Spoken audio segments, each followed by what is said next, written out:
back to my channel. Today I'm coming to you to talk about The Buffet, the R. Kelly album. Plus I also wanted to address some of the R. Kelly talks that's been going around on social media and stuff, his Huffington Post interview and things like that, all his whole entire controversy. So if you want to see my take on it, stay tuned. Alright guys, so if you guys have been a long time fan of my channel or you've been watching me for a while, you know that I have been a huge fan of R. Kelly. I've done reviews on his album before. I believe my very first review was on the Write Me Back album. Then I also did the Love Letter album review, and then I also did the Black Panties review. So yeah, I've been a pretty good fan of R. Kelly back from Slow Dance, Bump and Grind, all those days. You know, here recently, a lot of his past transgressions have resurfaced back into social media conversations, especially after he did the Soul Train Awards show. And so you guys know he was the ending act of the Soul Train Awards show, and he had did a little small melody of his classic hits, and then he finished off the classic hits with his newest release single, which is called Backyard Party. Social media went off. You had your people who've been riding, who love the songs, who went back down memory lane. And then you had your people who talk about they can't support a man who pee on little girls, such this, such that, such this, such that.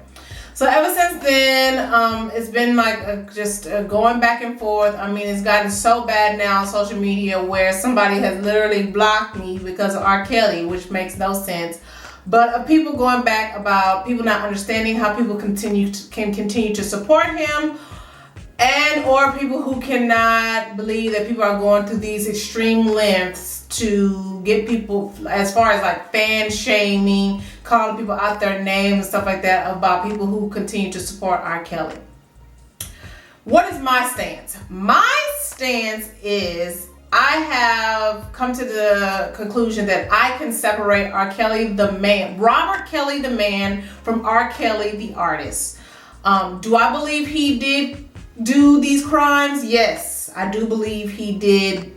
I do believe he has a problem with having sex with underage girls. I can see it. The proof is kind of in the pudding.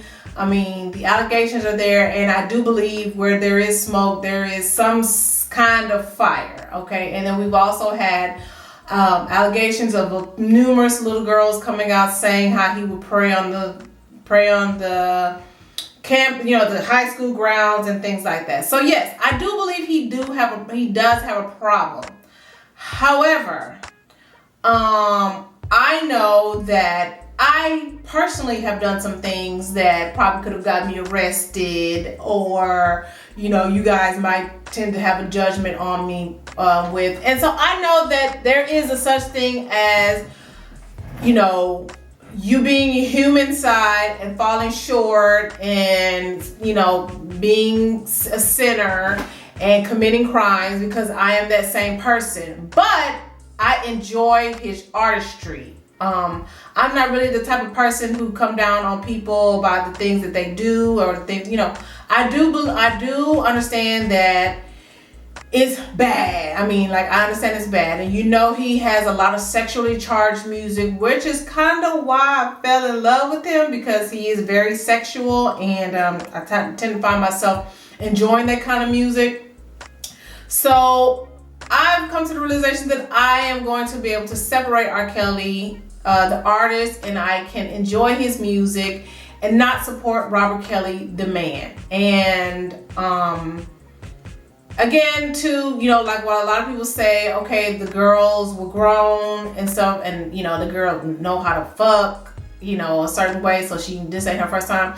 Well, I don't necessarily say that, but I do say that I do believe that these girls did know what they were doing, because you never, out of all these girls who had sex with him, who did have a civil suit, none of them, nor none of their parents, decided to take him to court. Criminal cases. So I find that kind of funny, and so in that sense, I feel like everybody knew what was going on. Everybody knew what was happening. And the only time the girls decided to finally file a lawsuit on R. Kelly is when he cut them off. And never in between. So I just have a problem with these girls who were fine screwing him and doing all this, but then the minute he decides he wasn't going to pay for anything anymore, you decide then you're going to do a civil lawsuit. So I don't know. That's where my battle is. But like I said, he did do it. I feel like, okay, he did do it. But at this point, I'm able to separate. Now, we're moving on to his Huffington Post interview. I believe that interview was just like the last thing he could have done. I mean, it just made him look so guilty, and he was so on the defensive, and it was just a train wreck. It started off good, but it was just a train wreck. I just feel like at this point he's been you don't really see him doing a lot of radio interviews. You don't really see him doing a lot of interviews, period.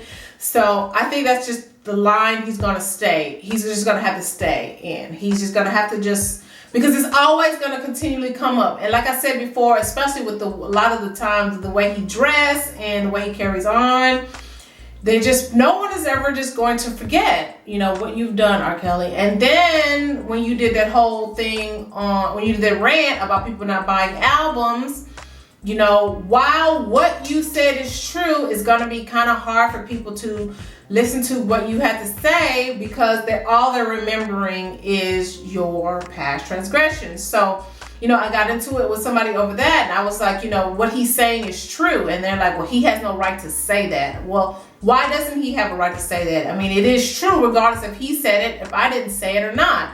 I mean, like I said, we've all done things that we had no business doing. That doesn't mean the message is doesn't make the message false. The message is true. Black people do not cycle black dollars. It's just what it is.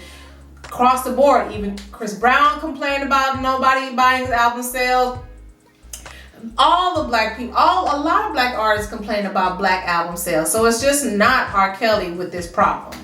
So I don't know where to go. I mean, you guys tell me how you feel about R. Kelly. I welcome all opinions on him. I do not shame you for your opinion, and I will ask that you do not shame me for my opinion. If you do not decide you're going to not support R. Kelly, that's fine. You don't have to support him, but also do not shame me for doing the things that I do.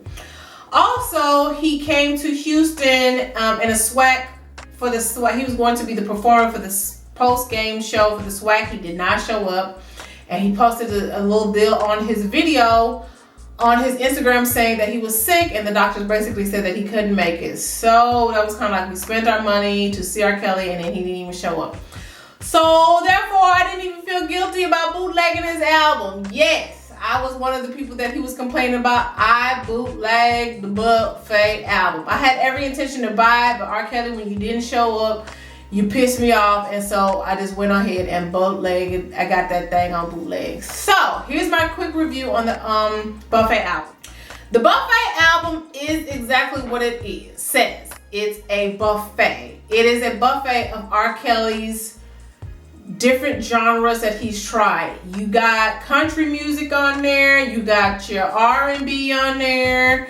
You got your hit 'em up, future type, new age music on pop songs on there.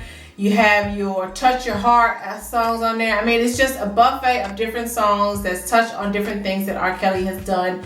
I believe this is like his 13th studio album. So if you round up Write Me Back, Sex Me, 12 Play, with your, I Believe I Can Fly, and all of that, TP2, you get you one big R. Kelly album. The album has 16 songs on it, so it's really, really good and good and long. I listened to the album all the way to New York and all the way back, so I was able to get a good listen to it.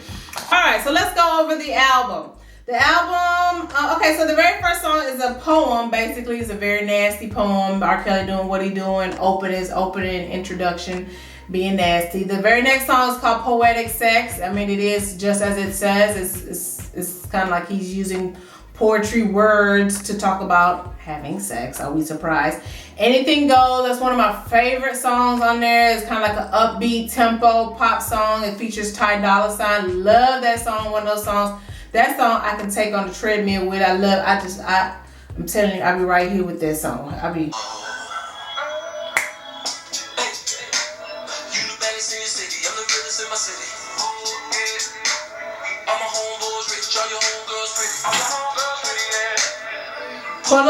Then the next song is called Let's Make Some Noise, when it's featuring Janae Aiko. Very good song, again, about sex, making noise while you're having sex. I like that song. The very next song, Marching Band. How you turn marching band to a sexual song? Oh my God, this man, I mean, just talent. And basically he's using marching band or band terminology to talk about sex. This is a more of a upbeat tempo song as well. It features Juicy J. He has a lot of features on here. It kind of reminds me. King of R&B, R. Kelly. Juicy J in the building. Yeah, it's a sexual song talking about marching band. Switch It Up. Switch It Up is a song featuring Lil Wayne and Jeremiah. Basically, is a song talking about if you tripping on me, I'm gonna switch it up on you and start acting bad. I don't know. That one's not my favorite song. A good song on there is this song called Wanna Be There. And this song is featuring R. Kelly's daughter. And so it was good to see him doing a song with his kid.